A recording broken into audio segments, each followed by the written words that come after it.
Coucou, j'espère que tu vas bien. Si c'est la première fois qu'on se voit ici, salut, j'espère que tu vas bien. Je m'appelle Elodie, je suis la maman d'un petit garçon de 3 ans et demi qui s'appelle Gabriel. Et accessoirement, dans ma vie, j'ai botté les fesses à une DPP, dépression du postpartum. Aujourd'hui, on va parler, on est toujours dans le rituel des déesses, et aujourd'hui, on va parler de lâcher prise.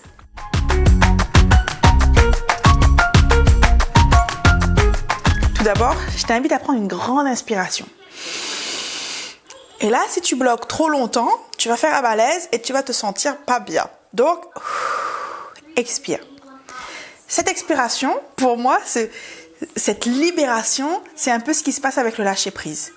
Tout d'un coup, tu lâches l'affaire, tu respires à nouveau et tu te sens bien, tu te sens mieux. Je vais t'inviter à faire quelque chose aujourd'hui pendant que je te parle de lâcher prise. S'il y a un sujet, un événement, une personne qui te passe à l'esprit quand je parle de ça, note le sujet, l'événement, la personne, la problématique, et tu sauras que c'est sur quoi tu dois travailler dans ta vie. J'ai une autre question pour toi. Est-ce que dans ta vie, tu as l'impression qu'il y a une problématique qui revient tout le temps, à peu près à la même période, et qui crée à chaque fois les mêmes sensations, les mêmes tempêtes émotionnelles en toi?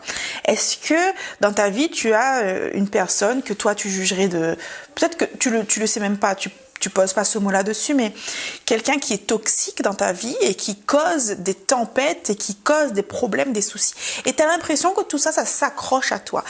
Peut-être que ça s'accroche à toi depuis des années, peut-être depuis ta naissance, peut-être depuis quelques jours. Est-ce que, si on prend la question...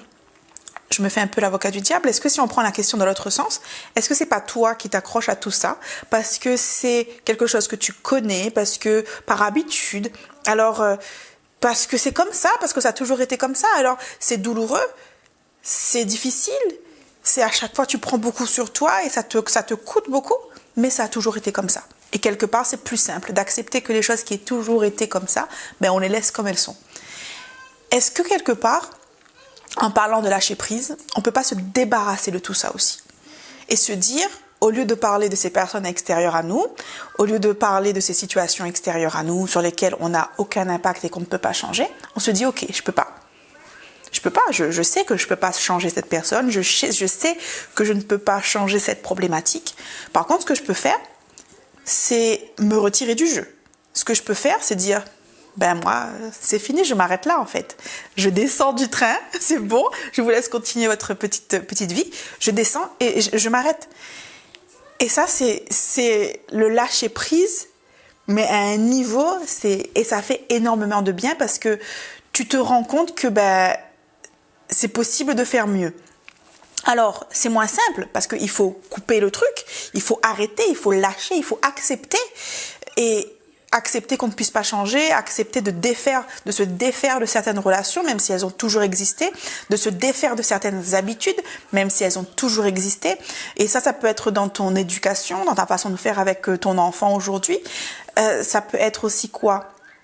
Ça peut être aussi que tu te rends compte que tu as ce désir en toi de maîtriser très fort les choses.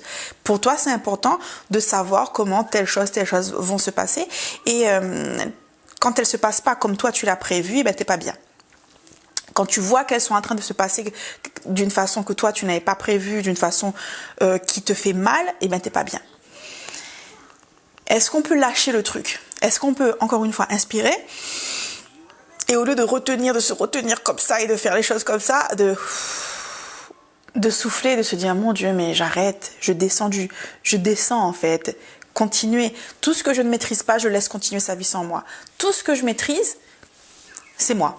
C'est la portée de mes émotions, c'est ma réaction à certaines choses, à certaines problématiques. Et c'est là-dessus que je vais travailler. Tout ce qui se passe à côté, tout ce qui est annexe, c'est annexe et ça ne me regarde pas. Ça ne me regarde pas. Ça ne me regarde pas. Ça ne me regarde pas. Ça ne me regarde pas. Ça ne me regarde pas. Ça ne me regarde pas.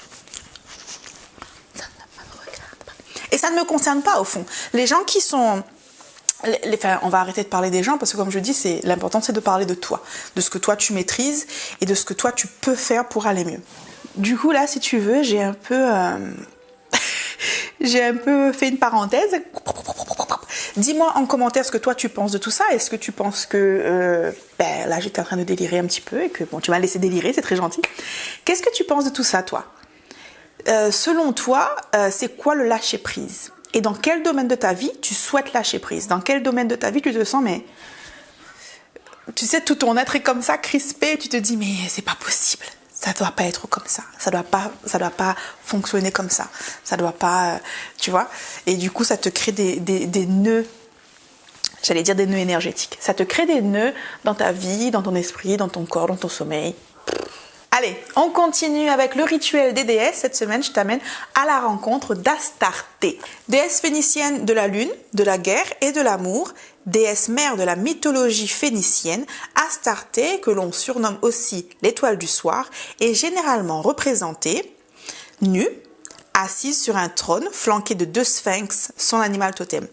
Tout comme la célèbre déesse égyptienne Hathor, elle porte souvent une coiffe ornée de cornes de vache enserrant le disque solaire. Alors, si tu vas sur internet, tu tapes Astarté, tu vas voir la tontiner comme ça. Elle se tient les seins en fait. Ça c'est Astarté. Et elle est nue. C'est une déesse quoi. Débordant de passion, de sensualité, de volupté, Astarté est une déesse lascive dont les fidèles s'adonnent souvent, régulièrement, à des rites orgiaques. Tyr, Carthage et Chypre abrite les principaux temples érigés en son honneur et la Bible la présente comme la divinité des Sidoniens puisque les rois de Sidon étaient ses prêtres. Astarté est parfois associée au dieu Baal, dieu de l'orage, dont elle serait l'épouse. Dans le premier cas, elle prend les traits de la féroce Anat et dans le second, Atirat, la dame de la mer. Quand Mot, le dieu de la mort, tua Baal, Anat n'hésita pas à descendre aux enfers pour le sauver. Armée d'une faucille et d'une pelle, elle attaqua sauvagement Mo et le découpa, j'ai dit Mot tout à l'heure mais c'est Mo, et le découpa en morceaux qu'elle fit d'abord brûler, puis qu'elle réduisit en charpie à l'aide d'une meule pour finalement jeter les restes en pâture aux oiseaux.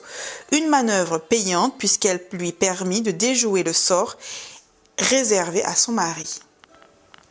J'ai envie de te dire, en fait, les déesses, voilà, tranquilles. Elles sont très gentilles, tout ça, tout ça. Par contre, faut pas les chercher. Hein. Là, faut pas les chercher.